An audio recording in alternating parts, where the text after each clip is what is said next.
हमारा स्वभाव केकड़े जैसे नहीं होना चाहिए। हाँ, केकड़े समझते हैं ना, क्रैब्स। केकड़े को जब समुद्री जहाज में यहाँ से वहाँ ले जाया जाता है तब बहुत सारे केकड़ों को बर्तन के अंदर में डाल के, बर्तन के ऊपर में ढक्कन की खरीदने की ज़रूरत नहीं है, ढक्कन रखने की ज़रूरत नहीं है, क्योंकि जब एक केकड़ा बाहर आने की कोशिश करेगा तो दूसरे केकड़े जो है उसका पैर खींच के उसको फिर से अंदर डाल देंगे। हमारा स्वभाव भी एकदम केकड़े जैसा ही है। ना हम करेंगे भक्ति, ना हम बढ़ेंगे आगे, ना हम कुछ प्रभुपाद जी के लिए सेवा करेंगे, लेकिन अगर कोई करता है उसको खींचेंगे नीचे। केकड़े का स्वभाव। तो ये ईर्ष्या जो है ये बहुत बड़ा अनर्थ है, बहुत बड़ा अनर्थ है। आप देखो विशाखापट्टनम में बहुत सारे मछुआरे हैं। हाँ, ये लोग जब मछली को पकड़ते हैं बेचने के लिए तब वो मछुआरे की जाल डालते हैं, बहुत सारी मछलियों को पकड़ते हैं, बेच देते होगी। लेकिन जब अपने खाने के लिए मछली को निकालेंगे तब हर एक मछली जो जाल में आ गई है उसको भी पहले पकड़ेंगे, देखेंगे कैसी है, अच्छी है, खाने लायक है, नहीं है, पसंद नहीं आई है तो फिर से पानी में फेंक देंगे। ऐसे ही जब हम 16 माला करते हैं, मंगला आरती आते हैं, 4 नियमों का पालन करते हैं, भगवान की जाल में तो हम आ गए हैं। अब भगवान हमको स्क्रूटिनाइज करेंगे, अरे इसमें तो काम, क्रोध, मद, मत्सर्य, ईर्ष्या सब कुछ है, फिर क्या करेंगे, फिर से वापस भवसागर में। प्रूफ मैंने बता दिया, 16th chapter Bhagavad Gita 19th श्लोक। भगवान ने क्या बोला, जिस जीव में ईर्ष्या है उसे मैं इस संसार के सागर में हमेशा के लिए डाल दूंगा, उसे आसुरी योनि में जन्म लेना पड़ेगा।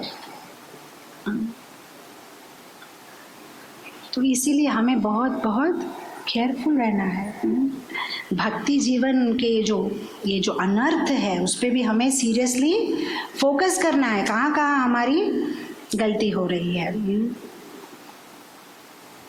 कृष्ण और हमारे बीच में ये एक ही अनर्थ, बहुत बड़ा राजा हो, अनर्थ का जो राजा है वो है ईर्ष्या। हम में और भगवान के बीच में ये एक ही है। सिर्फ प्रॉब्लम ये है कि ये जो हमारी ईर्ष्या है ये ग्रॉस ईर्ष्या नहीं है, बाहर में दिखती नहीं है, बहुत सूक्ष्म है, इधर ही प्रॉब्लम है। जैसे अभी देखो, अगर आप श्रीमद् भागवत में देखो, दक्ष जो है वो ईर्ष्या करते थे। किन से ईर्ष्या करते थे? शिव जी से ईर्ष्या करते थे। बहुत ग्रॉसली हमें दिखाई देता है कि वो ईर्ष्या करते हैं, अरे तुम तो ऐसे हो, तुम ये डाल के स्मशान में घूमते हो, ईर्ष्या करते हैं। अगर आप देखो पौंडरिक का आता है कैसे वो भगवान से ईर्ष्या करते हैं। अगर आप देखो शिशुपाल के बारे में आता है वो कैसे भगवान से ईर्ष्या करते हैं, है ना, भगवान को अलग अलग नामों से मतलब वो करते हैं, उनका निंदा करते हैं।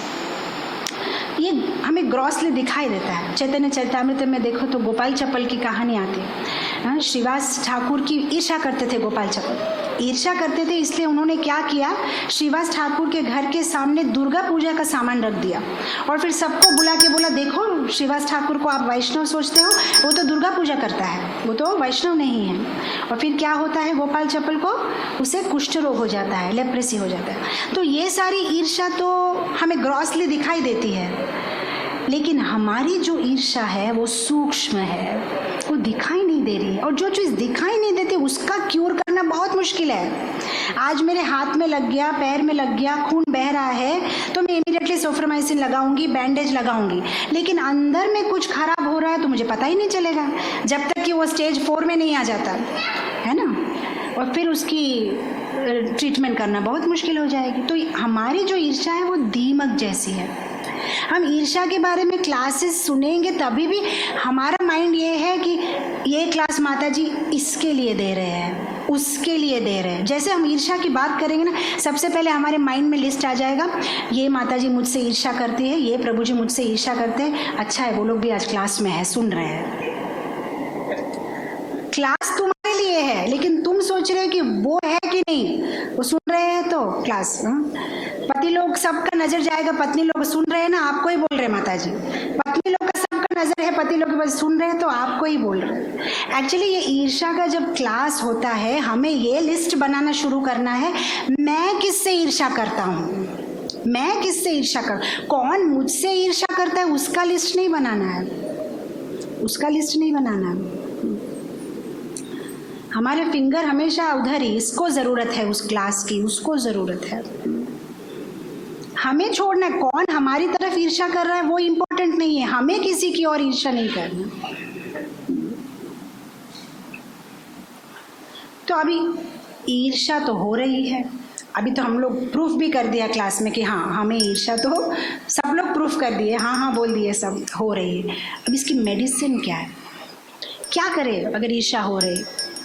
ये जो इन्फेक्शन है ये तो बढ़ता जा रहा है, इसलिए तो दीमक बहुत डेंजरस होता है। हाँ बाकी कुछ repair and tear and repair कर सकते हो, लेकिन दीमक इतना स्पीड में एक्सपैंड होता है, उसका रिपेयर करना, उसको ठीक करना बहुत मुश्किल है। तो ये ईर्ष्या तो बहुत सूक्ष्म रूप में है, दीमक के जैसे हमारे शरीर में फैल रही है। इसका क्या सॉल्यूशन है? इसका सॉल्यूशन शास्त्र में बताया गया है। आपको जिस भक्त की ओर ईर्ष्या हो रही है, आप उसकी प्रशंसा करो, आप उसकी प्रशंसा करो। जिसके ऊपर भी आपको ईर्ष्या होती है उसकी प्रशंसा करो। ऐसे भी भक्तों की प्रशंसा करना बहुत अच्छी बात है, क्योंकि पद्म पुराण में कहा गया है आप जिसके गुणगान करते हो उसका 1% क्वालिटी आप में आता है। तो हम तो फायदे में ही है, भक्तों की प्रशंसा करेंगे, उनका 1% क्वालिटी हम में आता है। तो हमें प्रशंसा करनी। गोपी परानधन प्रभु बहुत सुंदर क्लास देते हैं, अभी वो इस दुनिया में नहीं रहे, गोलोक वृंदावन चले गए। वो बहुत सुंदर बोलते थे, वो कहते थे कि अगर आपको किसी के ऊपर ईर्ष्या होती है तो आप एक एक्सरसाइज करो, पूरा महीना 30 दिन रोज सुबह उठ के वो जो भक्त जिस पे आपकी ईर्ष्या हो रही है उसका रोज एक अच्छा गुण लिखो आपकी डायरी में। दूसरा दिन फिर दूसरा नया गुण, तीसरा दिन फिर तीसरा नया गुण। ऐसे महीने के आखिर में आप देखेंगे इतने सारे गुण है। गुणगान करो, भक्तों का गुणगान करो, उनकी प्रशंसा करो, प्रशंसा करो। दूसरों को आदर दो। जब हम दूसरों को आदर देते हैं, सुपरफिशियली नहीं, हार्टफुली, तभी भी ईर्ष्या कम हो जाती है। इसलिए भक्ति विनोद ठाकुर का ये भजन है ना, गुरुदेव कृपा बिंदु दिया करो ए दासे तृण पे दीना, उससे भी इम्पोर्टेंट है सकल सम्मान, दूसरों को सम्मान करने की शक्ति दो।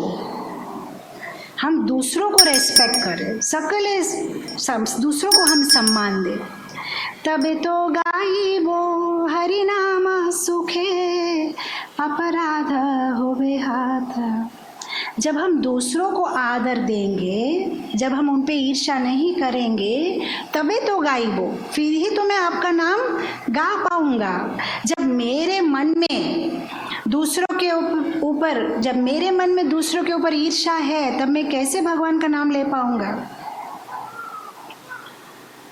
सकल सम्मानी करिते शकति देहोनाथ जथा जथ। सकले सम्मान, सकल को सम्मान देने का शक्ति मुझे दो, देहोनाथ जथा जथ, तबे तो गाइबो। दूसरों को आदर देना, दूसरों की प्रशंसा करना,